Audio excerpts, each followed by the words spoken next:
Right, here we go again. Hi guys, we're back for another frequently asked questions video. This one I'm probably the least excited about because for some reason some things have popped up recently in the comments section. I feel like it's just getting a little bit misunderstood, out of hand, and I really want to address something. So before we even begin talking about any of the stuff, Shadow, who is right here, has been outside to pee, to eat, to drink. He's done all of that, and yes, my door is closed. This is where I'm going to start off.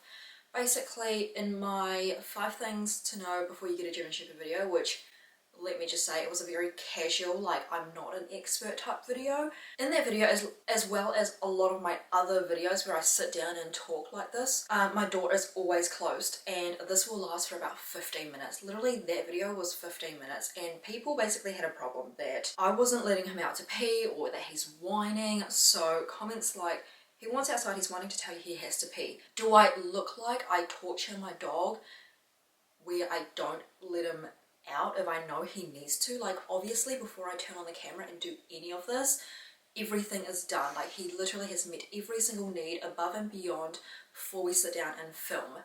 And that's really, fluff away. And that's really important to me because I want him to be as comfortable as he can be with me, and this grinds my gears on so many different levels. The comment below that, I have owned 2 German Shepherds now. One thing they do not like is being locked in a room or locked out of a room. They're protectors and want to always know what is going on and do their job. Like, so honestly, both of these comments I completely, especially the second one, like that is completely true. Like that is really a fact about German Shepherds. Like they need to always know what's going on. They're very curious creatures and they don't like to be behind a closed door where they obviously cannot see what's going on outside. And I completely agree, like that's fine with me, but like come on, 15 minutes, it's not a big deal. And people are making it such a big deal that I'm basically torturing him, locking him in this room for hours on end, and he needs to pee when everything is already done. And honestly, the only time he actually wants to go out or like stand by the door, start whining, is because there's a noise outside. And obviously he just wants to see what it is. Like, it's not a big deal. And the fact that people are making it a big deal and kind of assuming or guessing things is really just pissing me off now. So I just wanted to clear that up, you know? Like, I know 99% of people don't think this, but once that seed is planted, I feel the need to really justify things and explain what is actually going on. I understand all you're watching is a 12-minute video of me just talking and my dog being in the room. And that's the end of that. I'm never going to talk about it again. I really don't even feel like I need to justify that, but like I really do care about animal rights and animal needs, and it completely devastates me when actual situations of torture and abusing animals are happening, and this is being focused on. So, moving on. Hi, how do German Shepherds do in a medium-sized apartment? Do they settle okay? Of course, exercise him outdoors. To be completely blunt and honest about this answer, I don't think, especially a German Shepherd or actually any large breed, even with Kano, to keep them or to raise dogs like that in a small or a medium-sized apartment.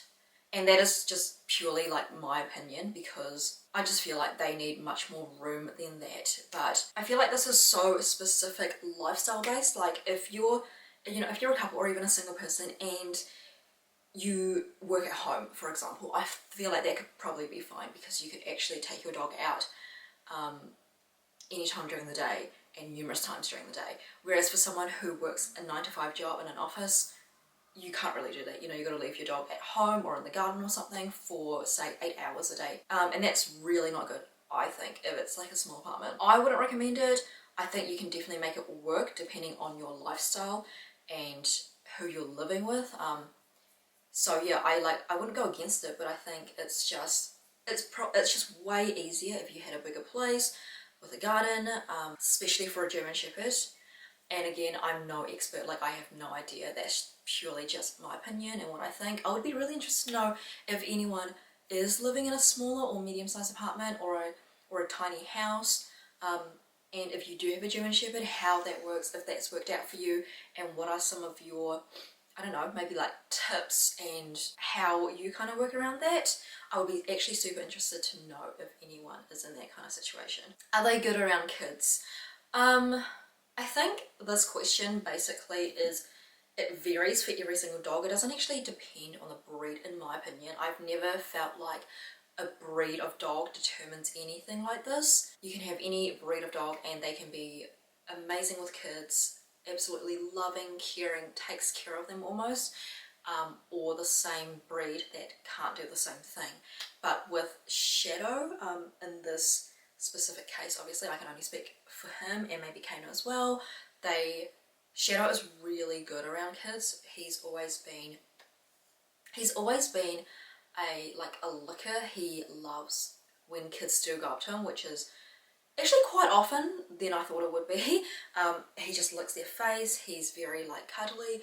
He shows absolutely zero signs of aggression or any sort of like timidness or, you know, tail between his legs, like none of that. He's very, very good with kids, which makes me super excited because when or if I do have kids, I know everything's going to work out really well, and I feel like Shadow would be the best big brother to any child that I might have.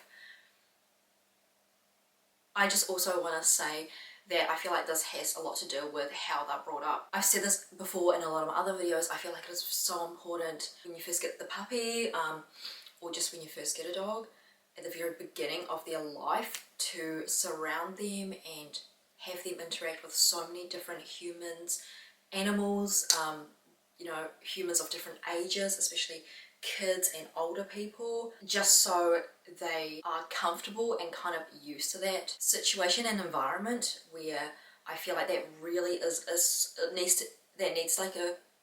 almost a really nice solid foundation for when they grow up. I've seen a lot of older dogs or more mature dogs that do have issues with people, that are a little bit aggressive or have issues with specific age groups, if that makes sense. And I feel like a lot of it is because of how they grew up in the beginning, with maybe not socializing with a lot of those types of people. So yeah, I can't stress enough how important it is to socialize your dog, whatever breed it is. With Shadow, I made it like a serious goal for basically the first year I had him, to bring him out everywhere that I went, no matter where it was in public, to have him socialize with different people, animals, dogs, and obviously different age groups, and that was just so important to me. And I'm so glad that I did that, because overall he's very good with all different types of people. Can I ask what you were feeding him when he was a puppy? Okay, so I got him when he was 4 months old, which is a long time ago now. He's almost 3 years old. Is it this month? Yeah, in a couple of weeks he's almost 3 years old. From my memory as a puppy, so story time almost, he actually, when I first got him, was just so stubborn and was not willing to eat anything that I fed him. We started off with grain-free kibble, I remember, like very good quality, high up there, grain-free kibble, and he just wouldn't have a bar of it. Like, he was just like, nah, screw this. And obviously that stressed me out, because I was like, oh my god, I just got a new dog, I've never owned a dog before, he's not eating, what do I do? Then I quickly learned that with situations like that, you kind of have to just stand your ground, and if they're not going to eat, then it's their fault. Like, they're not going to eat, and sooner or later they will actually eat. So I basically put his food out, you know, in the morning for half an hour. If he didn't eat it, I just put it away back onto the bench where he can't actually reach it, and then again for dinner I'll put it back out, and I'll just do that consistently. And sooner or later, I think it might have been like the second or third day, he was like, yeah, actually I'm gonna eat this. So he just eats, and ever since then he's just eaten all of his food at the time that it's set out. But yeah, it was just actually grain-free kibble. I didn't really start him on anything raw for a while, I think, maybe until I would say 8 months. I tried out different raw meat, and that went really well. But from the get-go, he's always been on a grain-free diet, and that's worked out really well.